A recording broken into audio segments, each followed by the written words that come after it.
Hi,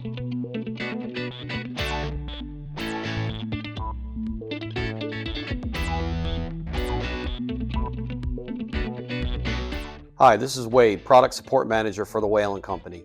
Today we're here to discuss the airlock symptoms and resolutions for all Whalen fan coil units.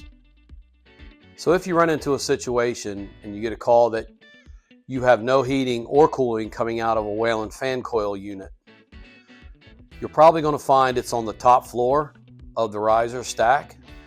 And the way to fix this is you will access your bleeder valve, your air bleed valve, which is in your discharge opening in the top. Very slowly open the bleeder valve, listening for the air to escape. Once the air stops and you start getting water out of the bleeder valve, shut your valve and you should be returned back to normal. Thanks for watching our video today, and if you have any other concerns or questions, please don't hesitate to reach out to the Tech Support Department at the Whalen Company at 443-258-2786.